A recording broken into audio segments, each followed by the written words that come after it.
जय हिंद। मैं हूं प्रिंस शुक्ला और स्वागत है आपका क्राइम फ्री इंडिया न्यूज में।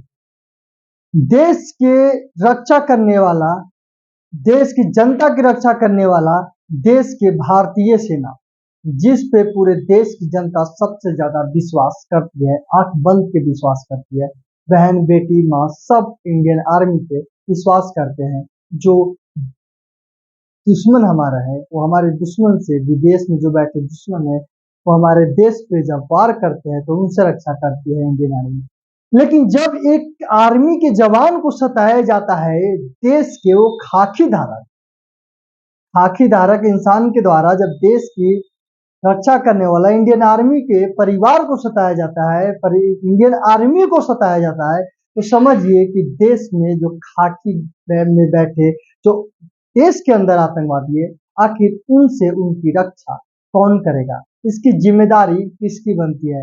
ये सोचना जनता की राय है। जी हाँ, आप सोच रहे हो कि मैं ऐसा क्यों कह रहा हूँ, तो मैं ऐसा इसलिए कह रहा हूँ कि 2 दिन से उड़ीसा में इंडियन आर्मी को 2 दिन पहले एक भारतीय सेना के और उसकी धर्मपत्नी को खाकी में बैठे जो अंदर आतंकवादी, इसलिए मैं खुलकर आतंकवादी कर रहा हूं कि वो सुरक्षा कर्मी नहीं हो सकते हैं, वो पुलिस वाले जो खाकी, जो अंग्रेज के दिए हुए जूते चाटते हैं, जो वो खाकी पहने हुए हैं और खाकी के क्रूर में एक भारतीय सेना जो वर्दी धारक है उसे हवालात में डाल देता है और उसे प्रताड़ित करता है। और देखिए कि कैसे घटिया अपने पूरे व्यवहार से लेकर घटिया पंथी पे उतर गया है ये एक पुलिस वाला, उड़ीसा पुलिस वाला जो खाके में बैठा हुआ है, वो कैसे उसकी पत्नी को प्रताड़ित करता है और कितनी अभद्र और गंदी गंदी बातें उसकी पत्नी के साथ करता है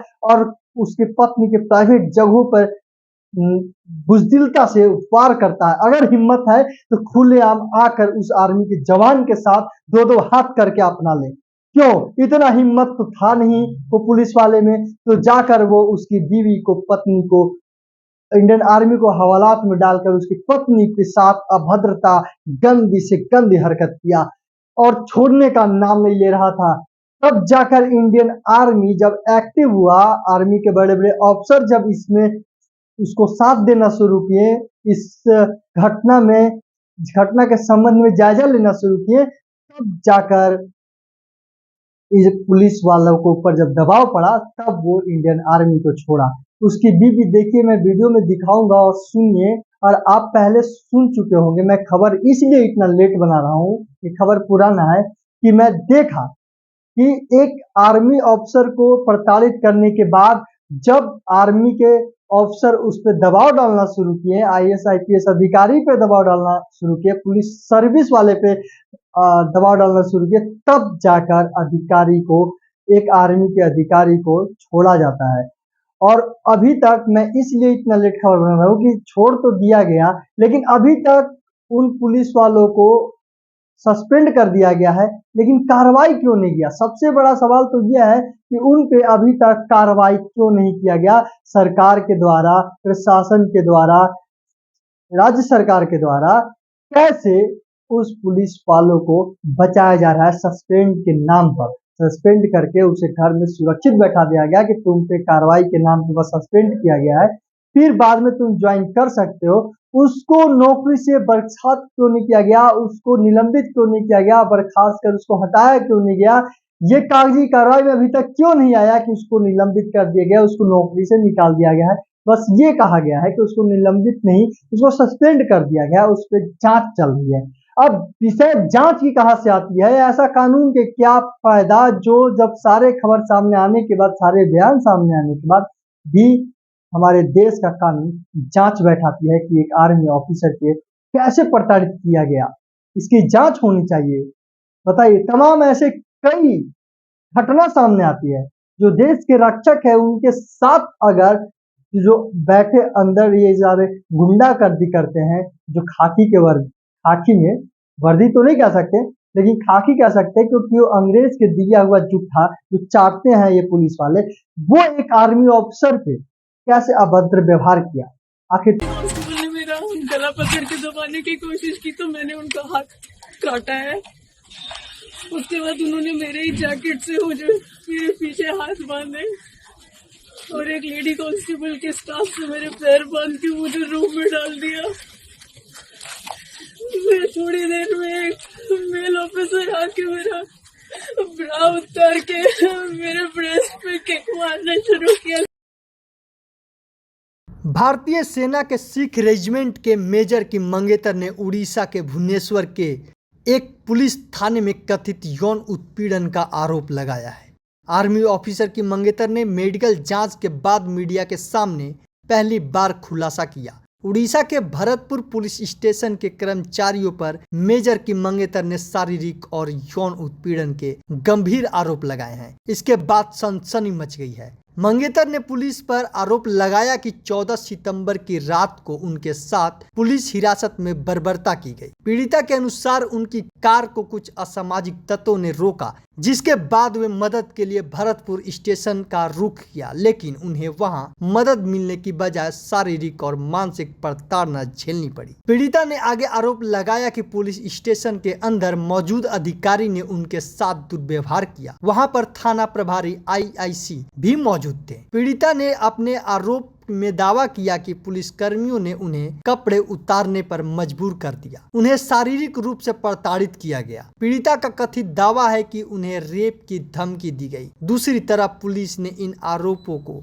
सिरे से खारिज किया है। पुलिस का कहना है कि दोनों शराब के नशे में धुत थे। उन्हें पुलिसकर्मियों के साथ दुर्व्यवहार किया। वहां महिला पुलिसकर्मी भी थी। उड़ीसा के भुवनेश्वर के एक पुलिस थाने में कथित यौन उत्पीड़न की शिकार महिला के पिता ने शुक्रवार को आरोपी पुलिसकर्मियों की गिरफ्तारी की मांग की। महिला के पिता ने कहा, पुलिसकर्मियों ने एक सैन्य अधिकारी को हवालात में डालकर उसके साथ शारीरिक दुर्व्यवहार कर मेरी बेटी का यौन उत्पीड़न करके कई कानूनों का उल्लंघन किया है। महिला के पिता सेवानिवृत्त ब्रिगेडियर हैं। यह कथित घटना भुवनेश्वर के भरतपुर पुलिस थाने में 15 सितंबर को हुई। पीड़िता के पिता ने घटना की निंदा करते हुए कहा, उन्होंने पुलिसकर्मियों के न केवल अपराध किया बल्कि उनके कृत्य को जघन्य अपराध कहा जा सकता है। उन्हें दंडित किया जाना चाहिए। पिता ने कानून का उल्लंघन करने के आरोपियों पुलिसकर्मी की गिरफ्तारी और बर्खास्त की मांग की है। उन्होंने आगे कहा, उन्होंने पुलिसकर्मियों के झूठी कहानी गढ़कर मेरी बेटी को गिरफ्तार किया, हिरासत में मेरी बेटी का यौन उत्पीड़न किया। उसके चेहरे और शरीर पर चोट के निशान हैं। उन्होंने यह भी कहा कि राज्य सरकार से पुलिसकर्मियों को दंडित करके एक उदाहरण पेश करने का भी आग्रह किया। पिता ने आगे कहा, इस मामले में मिली सजा से राज्य भर में अन्य पुलिसकर्मियों को सबक मिलेगा। वहीं उड़ीसा के पूर्व मुख्य सचिव विजय कुमार पटनायक ने कहा, पुलिस को लड़की की पिटाई करने का अधिकार किसने दिया? अगर रात में गश्त के लिए पुलिस नहीं है तो सरकार क्या कर रही है? विभिन्न योजनाओं पर इतना पैसा खर्च किया जा रहा है, लेकिन सार्वजनिक सुरक्षा पर पैसा क्यों नहीं खर्च किया जा रहा है? पूर्व मुख्य सचिव ने भरतपुर थाने के प्रभारी निरीक्षक के खिलाफ भी कड़ी कार्रवाई की मांग की। उन्होंने कहा, महिलाओं के सशक्तिकरण के लिए कदम उठाए जा रहे हैं, लेकिन वे असुरक्षित हैं। पश्चिम बंगाल में तैनात सेना के अधिकारी और उनकी मंगेतर ने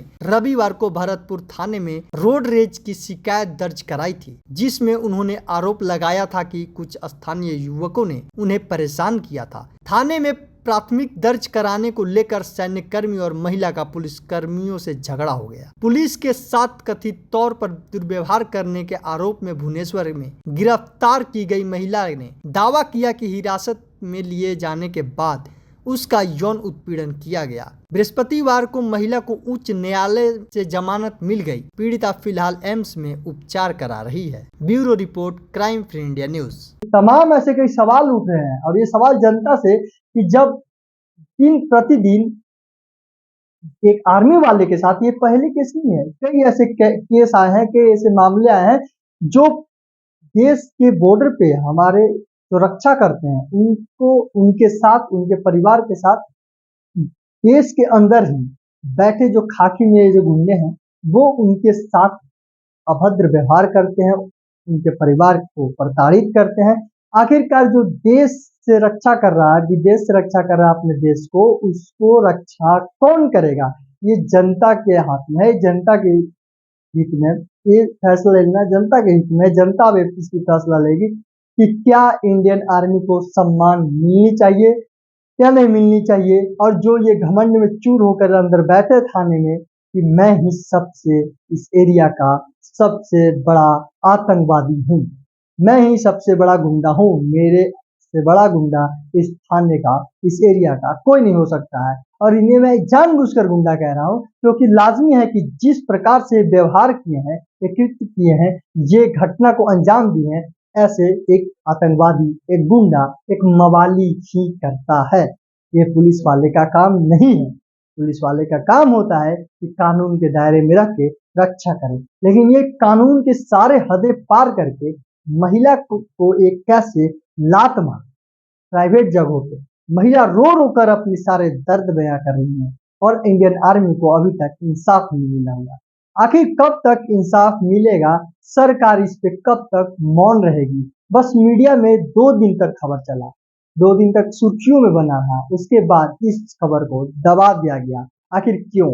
और मैं इस खबर को बिल्कुल भी दबने नहीं दूंगा।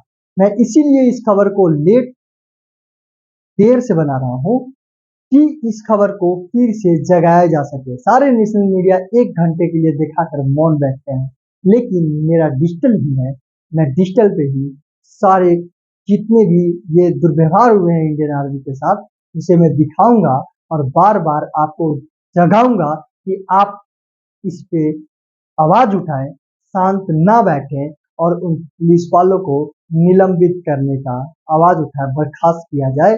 ये मैं मांग करता हूँ सरकार से कि पुलिस वालों को बर्खास्त कर दिया जाए, पुलिस वालों को निलंबित कर दिया जाए, और फिर एक समान अपराधी की तरह, कैसे एक अपराधी को लड़की के छेड़छाड़ के आरोप में सजा मिलती है, वैसे ही ये एक औरत के छेड़छाड़ किया है, औरत के ऊपर लात मारा है, इसे भी अपराधी घोषित कर, जॉब से हटाकर, नौकरी से निलंबित कर, अपराधी घोषित कर, उसी अपराधी की कड़ी में लाकर उसे आपराधिक सजा दी जाए, उसे वैसे ही कड़ी से कड़ी सजा दी जाए, ताकि अगली बार ये जिंदगी में जब तक जिंदा रहे ये ऐसी घटना को अंजाम देने से डरे, इसकी रूह कांप जाए, और आने वाले कोई भी आर्मी के जवान के साथ ऐसा दुर्व्यवहार किसी भी देश के किसी भी राज्य में ना हो।